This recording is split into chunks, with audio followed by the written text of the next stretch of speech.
Hey everyone, I'm King. Welcome back to King's Pet channel. Today we are going to discuss yet another job class build, the Blacksmith. During closed beta test, ROX official revealed that the Blacksmith is the least job class picked by the players. However, the Blacksmith is not to be ignored. It is a force to reckon with. In this video, we will discuss about the Blacksmith stat point distribution, next the skill sets, and lastly the equipment. Let's dive in.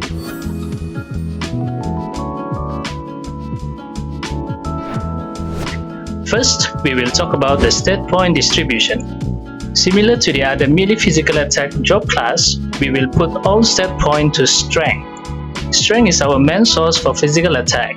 The more strength we have, the more physical attack we get. Blacksmith is a cannon. We can deal very high damage with not just our single target skill, but also area of effect AoE damage skill. To maximize our damage output, all stat points will go to the strength. Alright, next is the skill set. Blacksmith skill, as you change job from the merchant to the blacksmith and even to the mastersmith, every skills complement very well to each other. Every layer of skills keep boosting the skill effect. Every layer of skills make us stronger and stronger. First, let's look at the first job skill. The game is very generous to the merchant job class. In the early game, we already have skills that boost our strength and attack further. The Crazy Uproar skill is a party skill. At max level, it can increase the party member's strength by 20, including yourself. Even you are not in a party, you can also benefit from this effect. The Battle Wheel skill gives additional physical damage bonus by 20 for every normal attack hit, and can stack up to 8 times to a total of 160 physical damage bonus. Battle Wheel skill help us tremendously in the early game. In the early game, we will rely more on our normal attack to deal damage. As we progress further with more skills to use at second job change, most of the time we will be using skill to deal burst damage. At that time, we will not be using this skill anymore. But for now, we need it to help us in the early game. Next, the Push Cart skill. This skill allows us to carry carts around, which can increase our back weight limit so we can carry more items with us. Increase the skill level further will increase the back weight limit. Activate the skill at one level will unlock the Cart Revolution skill. This skill allows us to use the cart to attack the target. To increase this skill, it will depend on your vigor state. For example, the skill variable cooldown is 6 seconds. My vigor state at the moment can reduce the variable cooldown by 6 seconds. Now, we have the skill variable cooldown to 0. Increase the skill level further. We do not want the skill variable cooldown to have more than our vigor state can reduce. So when the skill variable cooldown is more than our variable cooldown limit, go back one level so that we can use the skill at 0 variable cooldown. Next, the Midas Touch skill. Using this skill will mark the target. When the marked target is killed within 10 seconds, we can get extra Zenith. Similarly, increasing this skill will depend on your vigor state.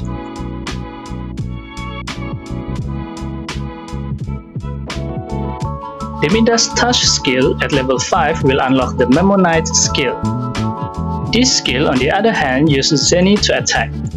This skill do not have fixed cooldown, meaning as long as you can reduce the skill variable cooldown to 0, you can release the skill continuously. However, leaving this skill to activate for every second for a period of time will leave you broke in no time, as it uses Zenith to attack. So we will not be using this skill. Next, the Enlarged Weight Limit skill. This skill can increase the back weight limit even further. So if you feel like your storage is not enough, you can increase the Enlarged Weight Limit and Push Cart skill to increase the back weight limit. Consider to put 1 point on Open Shop skill if you want to open a shop to sell your item. Increasing the skill further will increase the limits of item you can sell. Next, the Buying Low and Overcharge skill. Buying Low skill allow you to get a discount from purchasing item from NPC shop and COC. Overcharge skill allow you to sell item with higher price to NPC shop and COC so you can earn more Zenith. up both of these skills depending on your needs. I suggest to open a new loadout for these skills so that we can use the skill points separately. Alright, next up, the second job skill. As if the attack boost is not enough in first job, as second job change, we get more attack boost and other buff skill as well. Weaponry research, power thrust, adrenaline rush, and weapon perfection skills. All these buff skills will boost further our state. The weaponry research skill at max level will increase our attack by 80 plus 50% of our strength. Power thrust skill increase our physical attack by 20% and 10% to our party members. Adrenaline rush skill increase the attack speed of our party members, including yourself. At level 5, the weapon perfection skill will be unlocked. At max level, it can grant 25% of best weapon modifier up to 100% to our party members, including yourself. If you haven't known it yet, the type of weapon used will affect your damage depending on the size of the monster. For example, for blacksmith that use two-hand axe as a weapon will deal 100% damage to large size monster. However, it can only deal 75% damage to medium and small size monster. With the weapon perfection skill, it will add 25% of best weapon modifier, so now we can deal 100% damage to medium size and small size monster as well. With all these party buff skills, the blacksmith will always be scouted in a party for any situation, either for boss hunt, eternal tower or instance. Next, the skin tempering skill.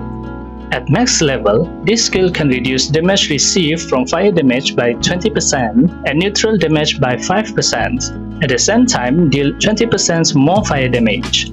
Pair this skill with the fire element converter, now you can increase your damage even further. Next, the improper means skill. This skill reduces the zenith cost required for using skill Memmonite. Since we are not going to use the Memmonite skill, we will not be increasing this skill level. Next, another passive skill, the weight utility skill. After learning this skill, the damage of the skills that uses the card to attack will increase with maximum weight. At max level, the card skill like Card Revolution, Card Hurl and Card Blitz skill damage will increase by 1% for every 4000 maximum weight. Next up are the active skills. The Hammerfall skill is an AoE damage skill. At the same time, have the chance to stun the enemy. Up the skill level according to your vigor state. We want to use the skill at 0 cooldown. Card Hurl skill is a linear area damage skill.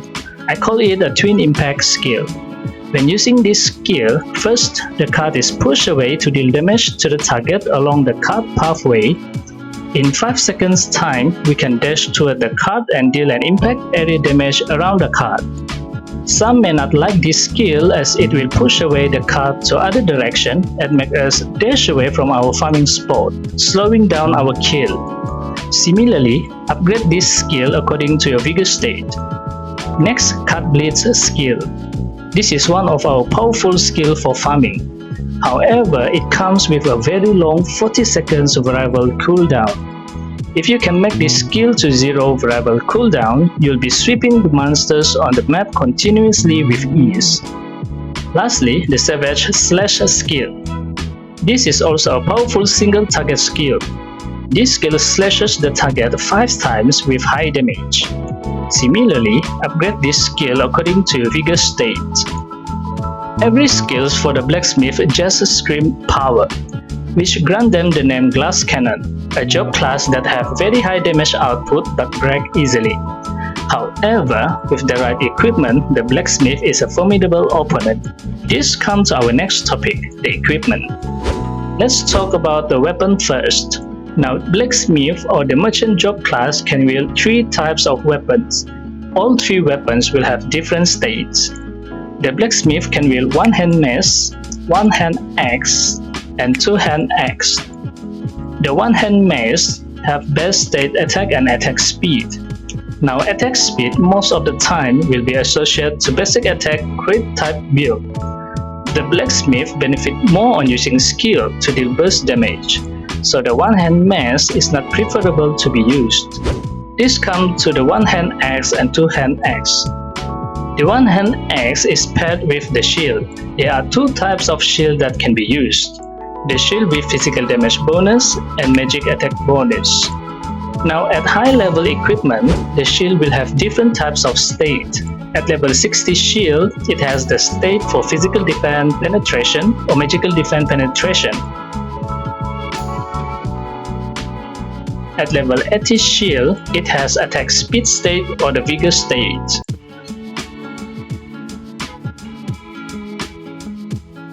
The one-hand axe have attack and physical defense penetration state, which will be useful to increase our skill damage. The two-hand axe, on the other hand, have attack and vigor state, which can help us decrease the skill cooldown, so we can use powerful skill more often. That being said, both weapons are actually good. If you want to have more versatile gameplay, to freely switch your build to have more attack speed or more physical damage bonus or increased vigor state depending on your equipment, you might want to use the one-hand axe with shield. Otherwise, you can use the two-hand axe, which can reduce the skill cooldown further, so you can use higher level skill even at lower level. The choice is up to you. Next, let's look at the accessories and talisman. The blacksmith benefit more on using skill to deal burst damage. So in the early game, you want to use the level 25 white equipment accessories and talisman that have the vigor state. At higher level, when you already have enough vigor state, you can change the accessories and talisman to level 40 or level 50 that have the physical defense penetration state, which can add damage to our skill attack.